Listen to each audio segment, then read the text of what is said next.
Hello everyone, I'm Raven from Raven Comics, and today we'll dive into the complete story of Constantine, Rise and Fall, where John Constantine will help Lucifer recover his wings. Just like the rest of the videos on the channel, today we bring you the full story. We begin in a hospital in the middle of a rainy night. I can say I know a thing or two about guilt.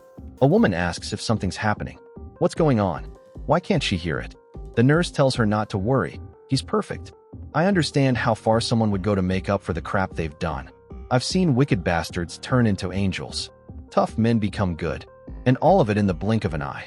The woman welcomes her son. The doctor asks Father Thomas if he'd like to do the honors. He has to. It's not that hard. It's actually like cutting a squid. The nurse hands the baby to Mrs. Mary. But she has one question. Why isn't he crying? The doctors believe that's not necessary. But there's something else.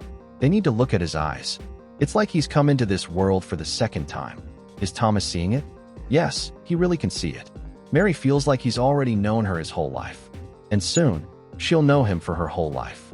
Because this little boy's name is John Constantine. And something starts happening to Mary. I've seen guilt go in the other direction. The kind of guilt that consumes you. The kind that grows until all hope is gone. Mary can't keep holding the baby anymore. And the nurse takes little John Constantine. I know a few things. About a few things. You see, I was born guilty. Because at the moment of my birth, my mother died. She was a beloved wife and mother. She died bringing John Constantine into this world. It wasn't the best start to my life, but my dad would have hated me anyway. He hated a lot of things.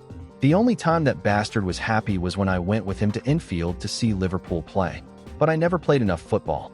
I liked art more, and that made me a faggot in his eyes. Besides, he was a bloody idiot. He was either drunk, out of his mind, or in jail. I mean, I developed a healthy disrespect for authority. So when they told me not to go to the river, not to smoke, or not to mess with magic, well, that was basically a challenge, right? Billy Henderson came from a wealthy family. Even as a kid, I had enough sense to hate the rich. That's why I always did the opposite of what they said. Aisha Bucher was cooler than me, older too, and I was always trying to impress her for reasons I still don't understand. It's a rainy night, just like the night Constantine's mother died. Little John pulls out some tiny candles. This is a challenge. Well, getting lightning to light a candle in the middle of a rainstorm isn't a challenge. It's stupid. John asks for help. He needs to draw the symbol for the spell. Billy asks if he can use his jacket as an umbrella, because he's cold. John tells him not to worry. The gate to hell he's going to open will keep them warm. Part of me enjoyed watching rich kids tremble at what I might become. But he stayed. Because I asked him to. Not because he was a cruel bastard. I read the words, and nothing happened. Well, at first nothing happened. I was just trying to show off for my friends. I never thought it would actually work. But what happened? It wasn't a demon. A bunch of trash had blocked the river bridge for months. Weeks of constant rain loosened the buildup. And right at that moment, all that garbage broke free. I told myself it was bad luck. But it seems like garbage tends to break loose whenever I'm around. Few things make you feel as powerless as being submerged in raging water. You get tossed around, swallowing all kinds of stuff. There's no up, no down, no air. There's a story about a town that was swallowed by the River Alt in the 17th century. It's not just a story, it really happened. The River Alt is angry. I found a hand. I didn't know whose it was, but I held on. Something hit me in the head. Everything started to go dark. Then I passed out. Luckily for me, Aisha had saved me. That was the moment of total confusion. Right after the water receded. Liquid mud mixed with waste from some Liverpool factory. Sewage and all kinds of filth came out of my mouth, my stomach, and my lungs. I just wanted to impress my friends.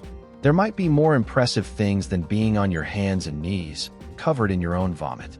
The real problem was that we couldn't find Billy anywhere. Fortunately, or unfortunately, they found Billy's body 2 days later. It had floated all the way to the point where the River Alt crosses the Mersey. I made the news. That was the second death I was responsible for. My dad was as understanding and loving as always. I was forbidden from seeing Aisha again. But well, that's enough of John Constantine's childhood.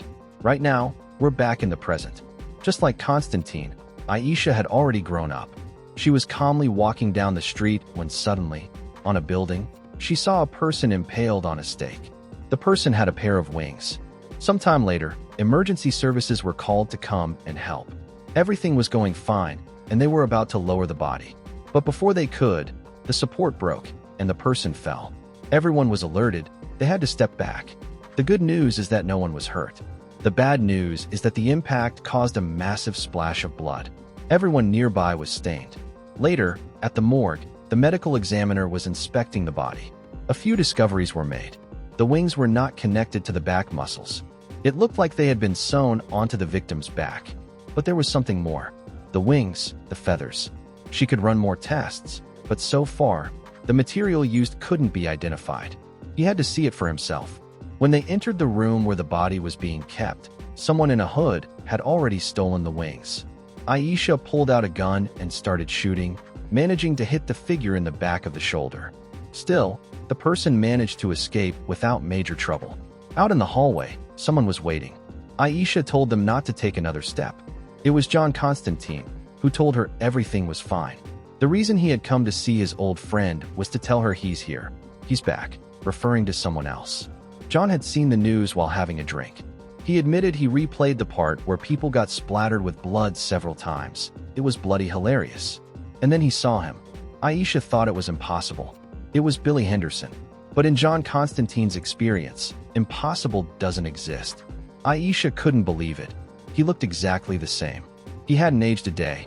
John said of course not, because he's dead.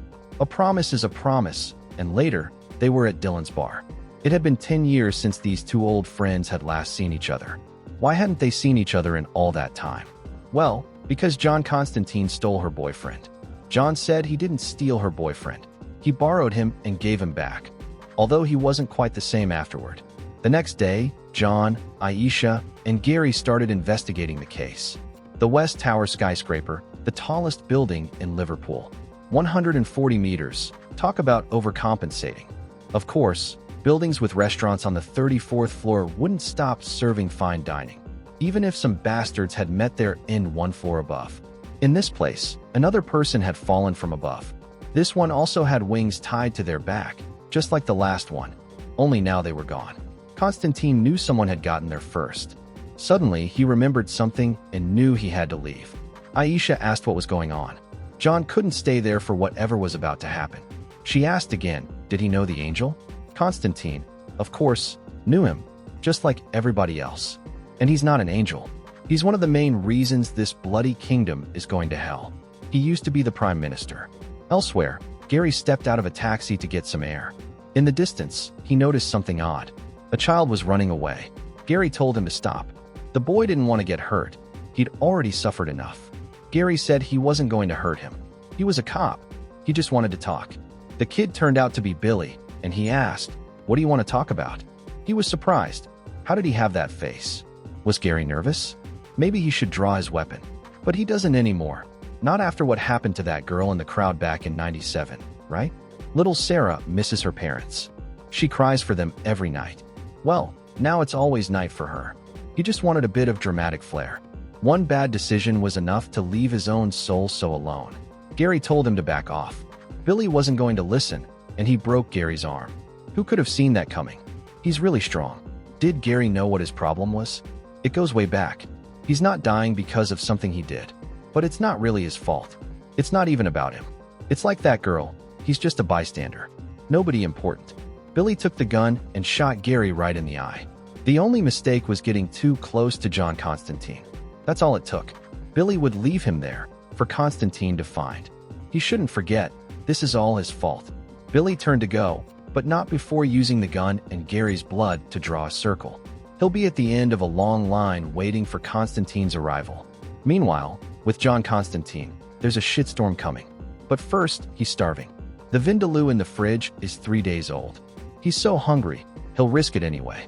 As he walks, he realizes something's wrong. There's something here. All the seals are broken. Every protection spell has gone off. And there's that smell, one that kills your appetite. The smell of sulfur. One step into his apartment, and he feels like he's back in the putrid river all tossed around, swallowing mud. No up, no down, no air. He is here. He is the light bringer, the morning star. He is the bearer of light, the shining one, the star of the morning. Lucifer is here, and he wants his wings back. The devil himself is eating Constantine's curry. We begin with John Constantine, who is waking up. He can't believe what he's just done. He's done horrible things in his life. But this is the worst person he's ever done them with. Once John gets up, the devil greets him. "Good morning, John Constantine." "So what happened?" To find out, we have to go back to the night before. Constantine asks Lucifer how his food is. The devil says it's a bit spicy. John says, "What does that matter? You're the devil." Lucifer asks if there's ever a moment when he doesn't feel the need to prove how tough he is. A good meal shouldn't be a challenge. John replies, "Fine, sure," but then asks why he's on the roof. Without saying a word, the devil brings him down. Though John knows he could have simply put him on the couch. Of course the devil could have. But he's not too pleased with John Constantine. When John was a little brat of 11 years old, he released a demon from his realm. John remembers. It makes sense. He saw a dead boy walking around the other day. Lucifer confirms it. The boy is possessed by the demon Despondio. Despondio was a minor demon, but he fed on anguish, grief, and loss. And none of those are in short supply in hell. So Despondio feasted and grew, becoming the Lord of Despair. But being the Lord of Despair wasn't enough to satisfy his hunger for power. He wanted more. He wanted to rule all of hell. He even tried to challenge Lucifer, demanded he step down. But obviously, he wasn't going to drain him. This little demon was no match for the devil himself. The outcome was inevitable and messy. Lucifer made him choke on his own arrogance, then made him choke on his own intestines and guts. He was imprisoned, and over the centuries, he became small and weak. He would have disappeared, but John Constantine had to show off in front of his friends. The demon hid for years on Earth and grew inside the body of the boy he had possessed. He fed on people's despair, until he was strong enough to return and catch Lucifer off guard. He stole his wings, flew to Earth with them, and ever since, he's only grown more powerful. The devil is with John now because he wants him to fix what he did. John doesn't respond well to threats. He's heard of demons who try to scare him. It never ended well for them. He always found it rather amusing. So instead, Lucifer brought alcohol. This is an enriched wine from 1876. The ones who harvested the perfect grapes were canonized once it was bottled. Faceless people smuggled it from a place with no name. 23 people died trying to get their hands on it. After taking a sip, John tells him he's had better. Lucifer says there's probably a lesson in that, something about supply and demand, and the inherent evil of capitalism. John says if they're going to drink, they should do it properly. This, on the other hand, is a good whiskey, not made by angels, but it's a small miracle a whole bottle survived. It sells for around 50 pounds. No one died bringing it here. Many have wished they were dead the morning after drinking too much of it. And now, he tells Lucifer Morningstar, the first of the fallen, the Lord of Hell, they're getting drunk. And after they drank, well, we already know what happened. They talked about their fathers. John said his only seemed happy when he took him to football matches. Lucifer explained that his own father was happier before he led a rebellion against heaven.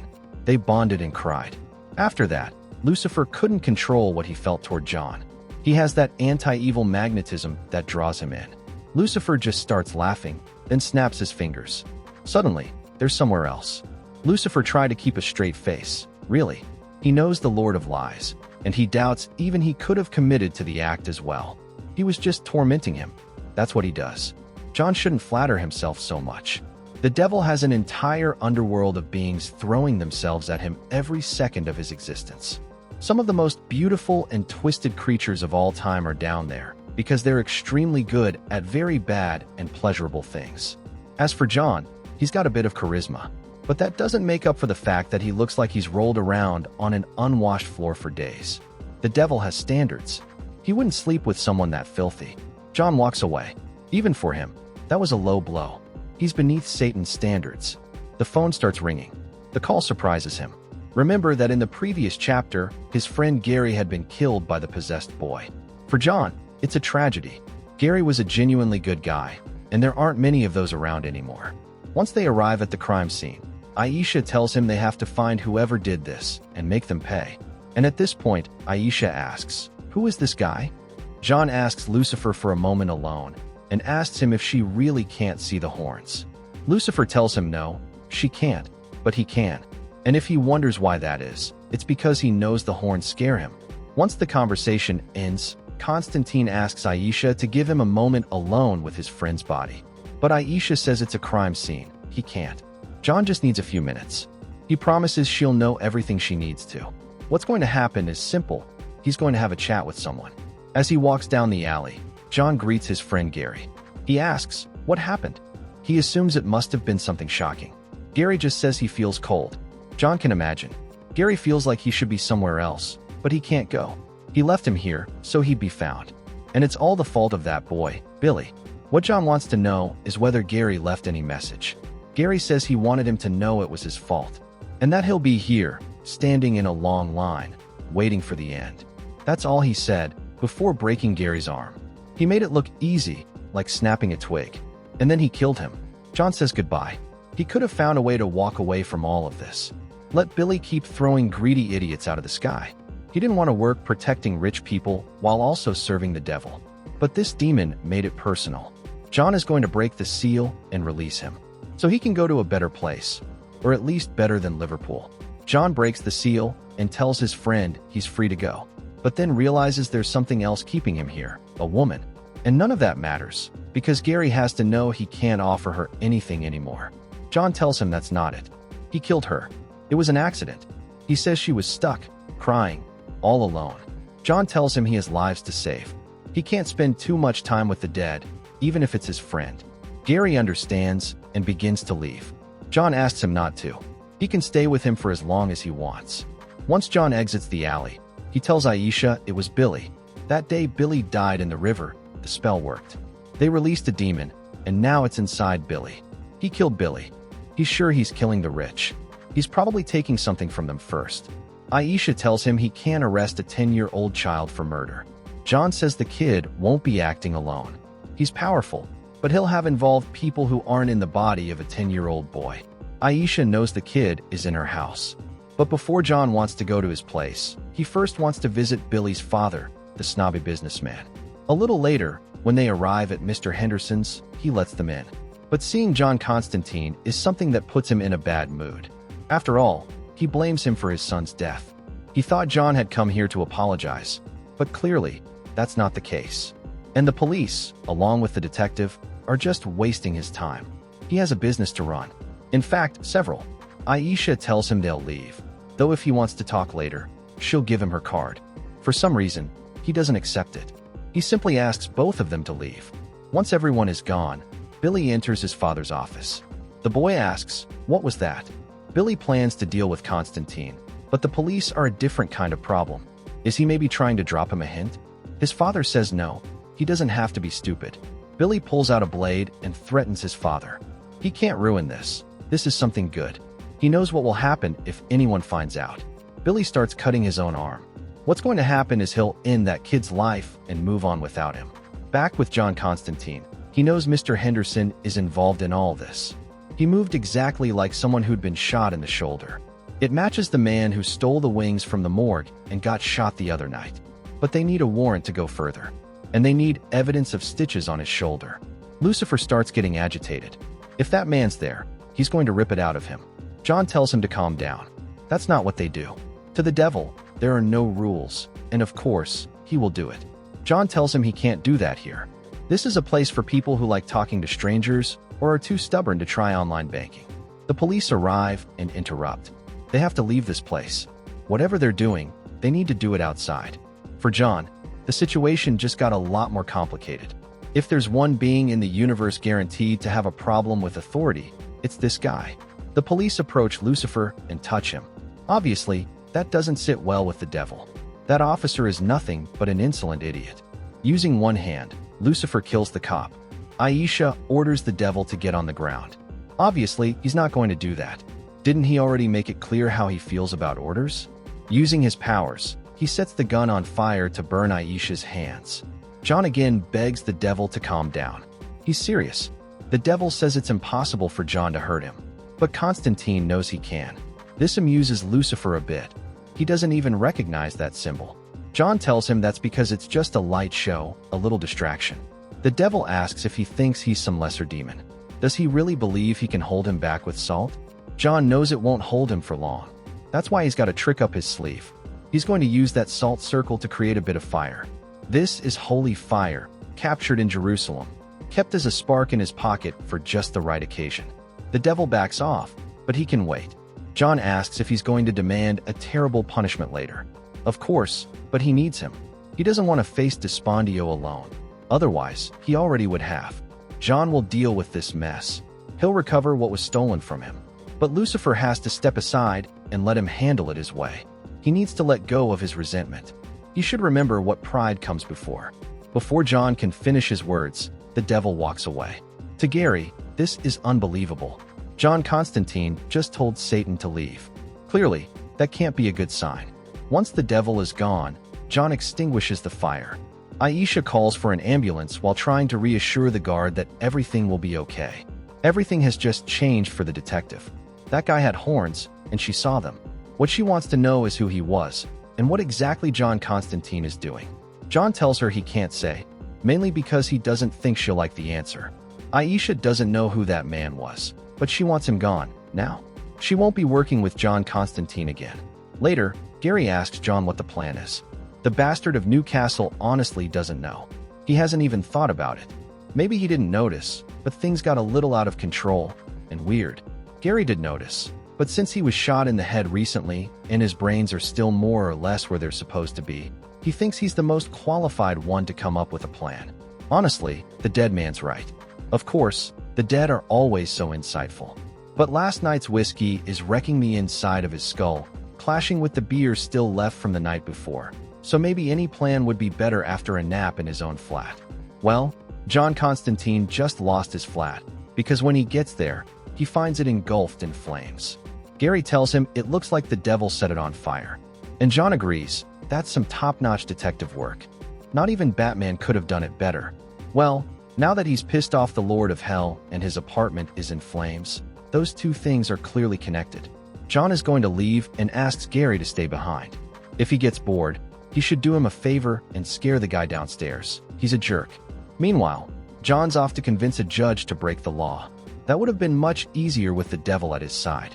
To survive the things I've survived, you need eyes in the back of your head, or at least the ability to sense when something truly evil is lurking behind you.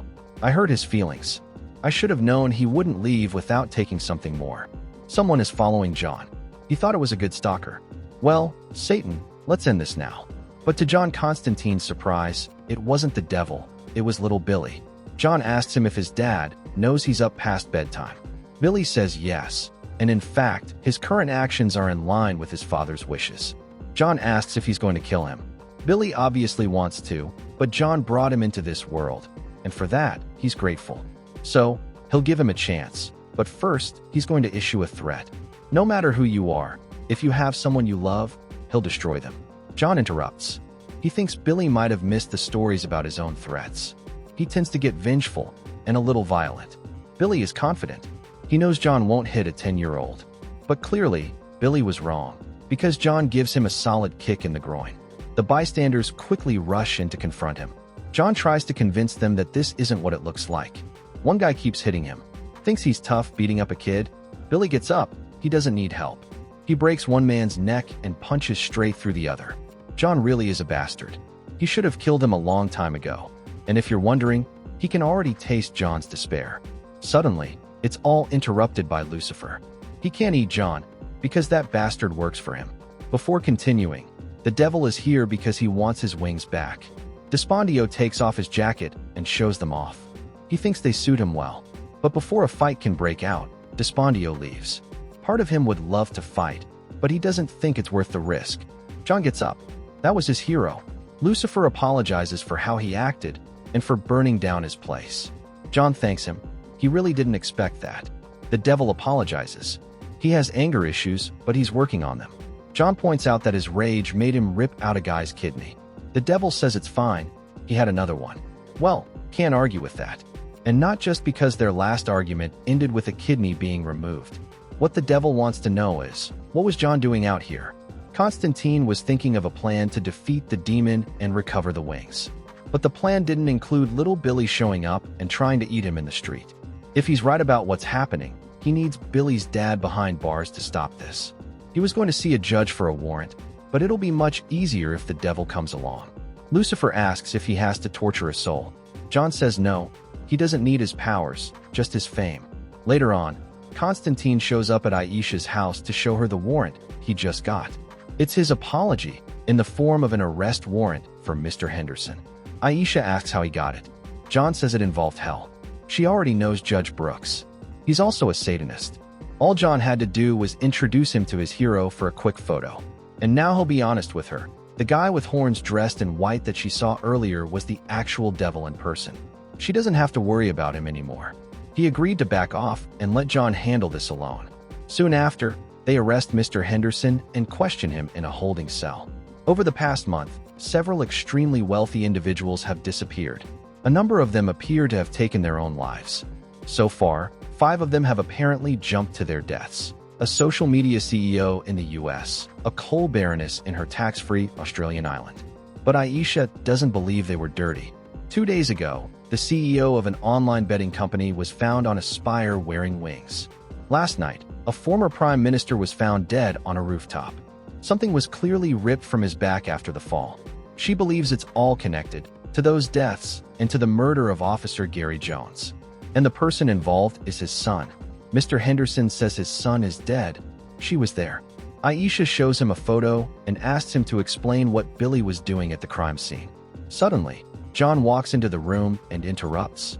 It's just that Henderson's lawyer is here. The man says he didn't ask for a lawyer. John knows. What he wants to know is why the lawyer wants to help him. He knows exactly who made the call. And he knows part of Henderson wants to tell them about the demon living in his son.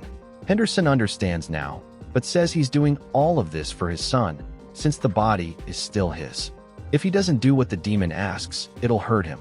John figured something like this was happening. Henderson says his lawyer will get him out in minutes. He excuses himself. More people are going to die. John has an idea. As soon as the lawyer enters, he wants Henderson to hit him. The lawyer comes in with police. His client won't be answering any more questions. The lawyer is shocked. Mr. Henderson grabs a chair to attack John Constantine, and he does, smashing the chair over him. The blow is so hard the chair breaks. Henderson says it was all for his son. After the chair, he punches him hard. Aisha steps in and arrests him for assault. She then asks the lawyer if he has anything to say. The hits are painful for Constantine. Aisha says his quick thinking might have earned him a few broken ribs. John asks if she slept. Aisha says she stayed up drinking 2 nights ago, and one of her best friends was murdered. So no, she hasn't slept much. John tells her to go home and rest. He'll stay at the station to protect Henderson. He asks her, please, to trust him.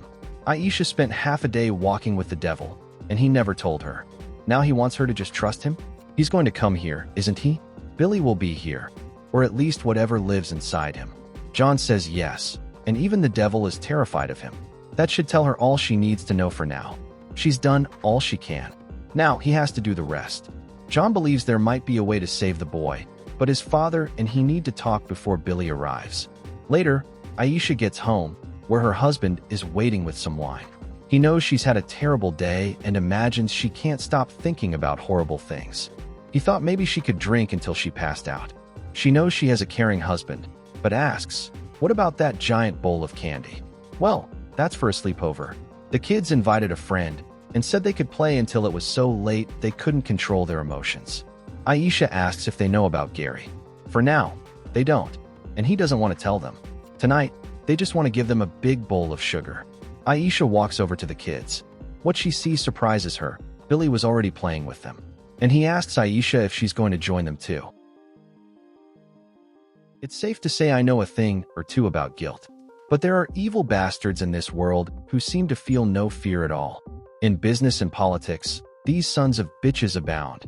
Ambition with legs wrapped in fake smiles. People who apparently strangled their sense of consequence in the womb. Monsters who don't hesitate to do the unthinkable. Let's start with Aisha, who had just gotten home. She's surprised to see Billy, the possessed child, there with her kids. The worst part? One of her little ones starts feeling off. He's bleeding. His clothes feel wet. His father can't understand how any of this happened. It must have been just a shallow scratch. He'll be fine. Still doesn't get how it happened or how no one noticed. Billy tells the mother he doesn't like the bleeding. Can he leave? His father figures she must have had a rough day, so he offers to take the kid home. But Aisha says no. She'll take him herself. Later, in a car, she asks Billy what's going on. Is he trying to trade souls or something? Billy says no. Souls aren't worth a damn. He can get one for way less, especially these days. Nowadays, people are desperate enough to trade a dose for their soul, starving enough to give up everything for a bit of food, and lonely enough to rub their soul in someone's face for a scrap of affection. He really couldn't care less about souls. What he wants are empires, governments, corporations, empires. He makes them his and then tears them apart. Once a bad company starts bleeding behind people's backs, it breeds misery, unemployment, evictions, disappearances, government bailouts sucking more money from the people, crime, violence, suffering. All that crap is enough for him. This country is falling apart, and he's stabbing at the open wound, feasting on desperation. Aisha asks, so what empire are you talking about? Billy's selling salvation. No one in power has clean hands. She has to believe him. No one. Does she think the Pope didn't poison some communal wines to get to the top? Those people can't reach the kingdom above with all the baggage they carry. But they can if they've got transportation. That transportation is wings. The wings of an angel. They can't walk through heaven's gates, but they can fly over them. They just have to give up their empires. They're businessmen. They know a good investment when they see one. Aisha tells him this isn't it. They can't reach that place. They're sent back to Earth. That's why they've been falling. Billy supplies the wings in exchange for everything they own. What happens after that? He couldn't care less. That's why, back in the first chapter, we saw a millionaire fall with wings. Aisha doesn't know why he's telling her all this. Billy says he's telling her because she won't stop him anyway. She's a mother. He loves mothers. They're so easy to manipulate. She'll do whatever he says, or he'll kill her family. In a horrible, disgusting way. He'll torture them, gut them, whatever. It doesn't matter. He'll do it. Gary died quickly, but her kids and husband won't. They'll go slowly. He'll paralyze them for life. Put creatures inside them and send her photos of them being devoured from the inside. Aisha asks, what happens if I shoot you in the head? Billy will be fine. He has a backup soul. But the child will die. After all, he's still alive. To prove it's true, he'll let little Billy come back for a few seconds. What just happened was fun. Now he wants to see his dad. They have to go see him now. Meanwhile, in prison, John Constantine is with Billy's father. He knew he'd come back for him. All he asks of John Constantine is to protect him. John isn't sure he can do that. What's more, he tells Mr. James not to bother trying to earn his trust. How many rich bastards has heaven dropped between him and that demon? James says they've killed 23 billionaires and 17 millionaires in the last 10 years, all over the world. As for their money, it's been scattered across islands and offshore tax havens. He can access all of it. Just give him a few minutes in an office. He can give John whatever he wants. 50 billion in any account by tonight. More if John wants. John can't think of anything worse than having that kind of money. Mr. James made a deal with the demon. He worked with him to hurt people. Plus, he hit John with a chair. He's not John's responsibility anymore. James says this isn't about either of them. It's about Billy. To which Constantine asks, what are you willing to do for your son? James says he'll do anything. Well then, it's time to move. The truth is, John's going to help. Because Billy is his responsibility. Almost 30 years with a demon inside him. Because John wanted to show off. Definitely his fault. A little later, John asks Gary to bring Chaz's taxi.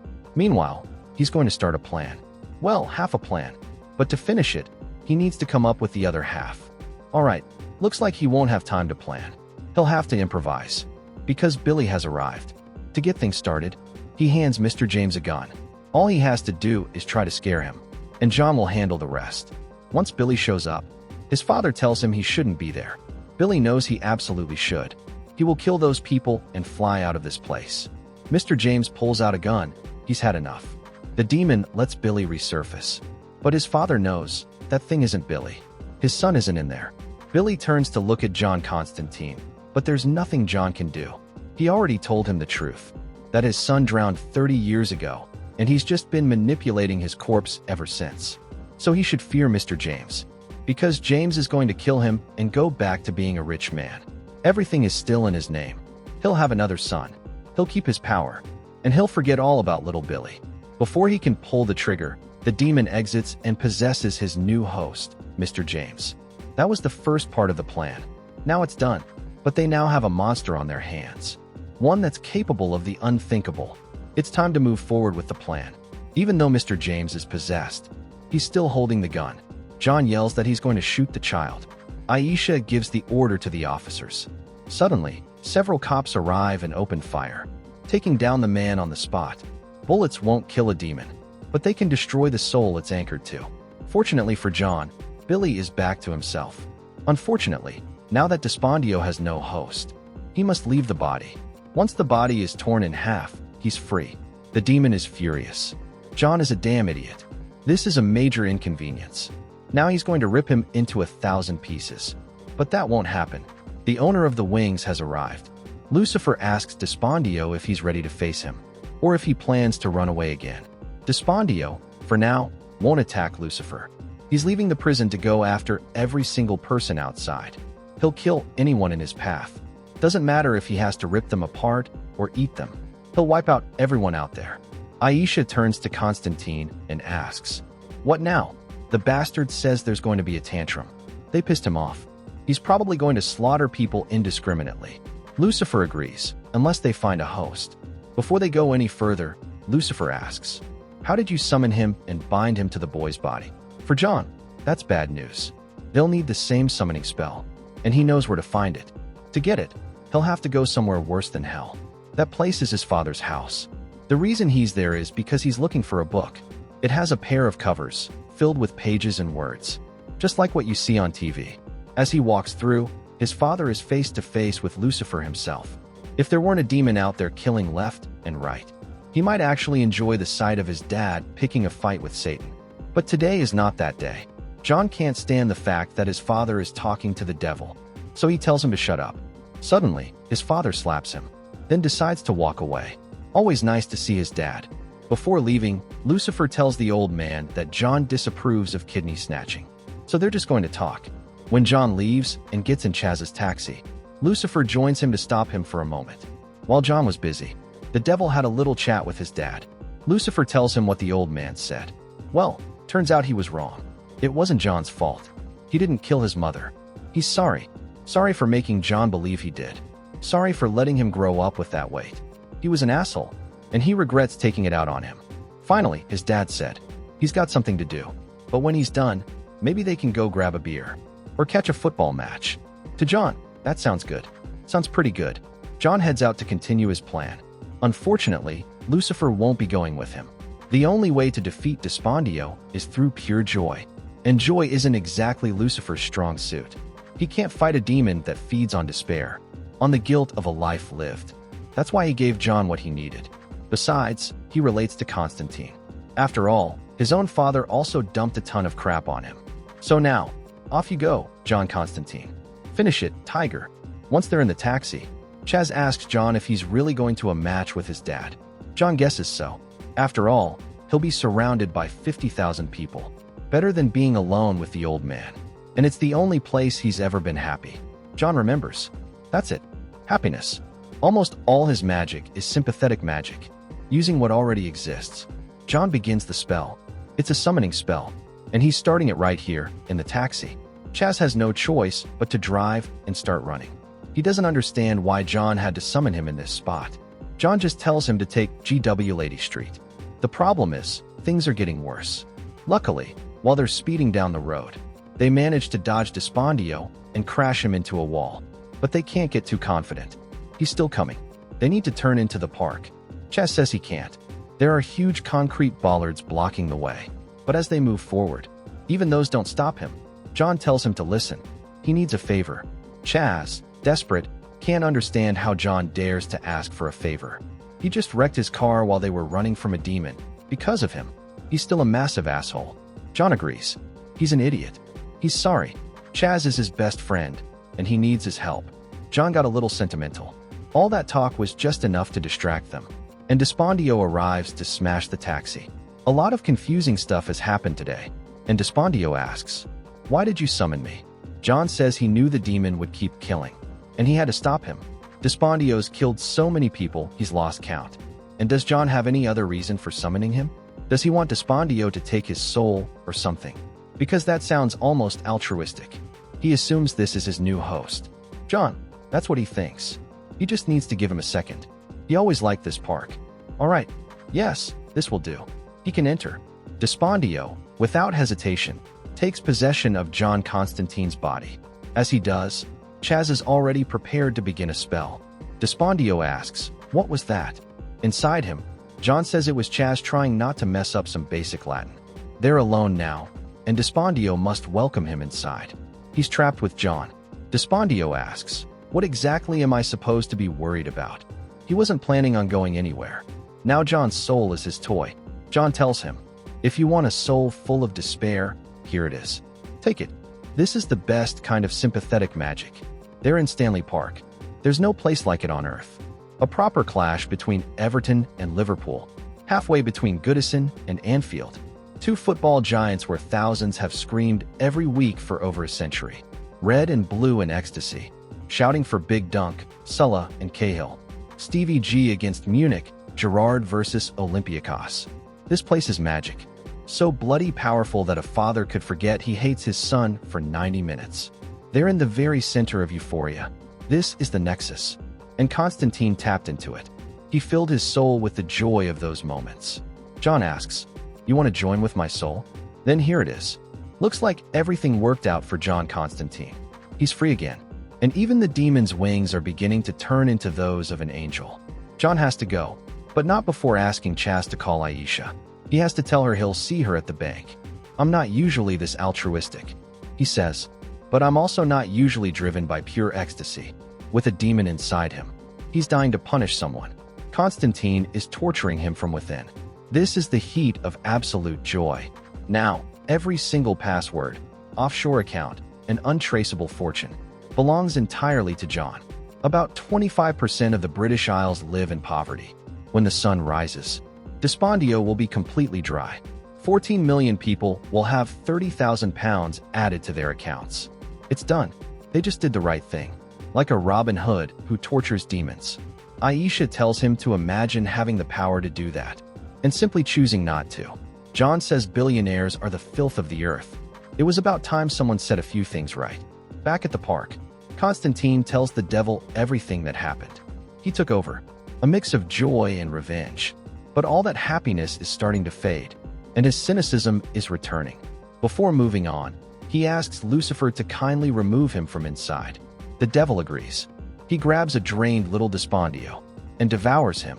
John asks if he's supposed to be upset about his little act of charity. Lucifer says, "Millions of people who had nothing just got a pile of spare money. A lot of sins will be committed tonight. I should go back down below. But screw it. I'm the devil. I can be a little naughty. We should go have a drink. Have a bit of fun." John agrees. But before that, they need to make one stop. The next day, Gary gets a mission. There's Jenny. He has to tell her he's taking her home, that her parents are waiting for her. It's time for Gary to go. "Everything will be okay," John promises. "I can't promise anything. I don't know what will happen when you go. But I know what I see. A girl trapped on Earth because of violence. And a man stuck here because of guilt. Saying the things that need to be heard. While they escape together. As for the rest of us, we escaped to the pub. Everyone had seen the money in their accounts. And a wild party broke loose. Somehow, the media found out they were involved. So an endless stream of people showed up to thank them, leaving them absolutely plastered. And as far as the devil is concerned, at least tonight, he won't be ripping out any kidneys." Chaz tells him, "For the Prince of Darkness, you're not a bad guy." Suddenly, Chaz collapses. That's bad for John Constantine. He was the designated driver. Plus, he really needs to pee. In the bathroom, the devil says that was fun. Either way, John hopes he never sees him again. The devil knows that, in the end, he will. Constantine. Today, he did a great deed. He's hoping to get canonized. The devil takes his leave. He'll see him at the end. I suppose this is where you say, "Go to hell." But truth is, he's not going yet. He's obscenely drunk. And Despondio is giving him ideas. He'll sell fake salvation to every rich prick he sees on the way home. He's going to enjoy watching them fall from the heavens. Before leaving, John asks him if he really doesn't meet his standards. Well, Lucifer says, "You can find out for yourself. I'm kissing Satan in the bathroom of a pub. I'm a bloody classy man." They take a long walk to Chaz's house, but the distance feels shorter when you're drunk and happy. As we saw earlier, Chaz was left pretty drunk. So John and his friends decided to leave him at his doorstep. When they ring the bell, Renee comes out to scold them. They left her husband drunk. And without a taxi, John tells her not to worry. All she has to do is check her bank account. Then, it's just the three of them, staggering home, drinking from a bottle they don't remember buying, but tastes like fire and Christmas. When they get to Aisha's place, they offer John the couch for the night. He doesn't want to. He thinks he's caused enough trouble already. Well, if you change your mind, you know the sofa's available. John gets ready to leave, not without telling Aisha that she's got a good man by her side. She knows, and she tells him, "No, I'm not letting you borrow him." John and Aisha have a brief talk. It's strange, but Billy's family agreed to take him back. They were confused, because he's still the same after 30 years. But he's still rich, so they got over it pretty quickly. John's glad to hear it, but he has to go. There are still plenty of problems he needs to deal with. It's time to go home. Although, now that he remembers, he doesn't have a home. The devil burned it down. He doesn't know what makes him prouder, knowing that tomorrow, the British Isles will wake up with a hangover because of him, or knowing this time in the class war, the upper class didn't win. Either way, it's bloody magical. Thank you very much for watching this video. Don't forget to comment, like, and subscribe for more content like this. I'm TJ Prime, and see you in the next video.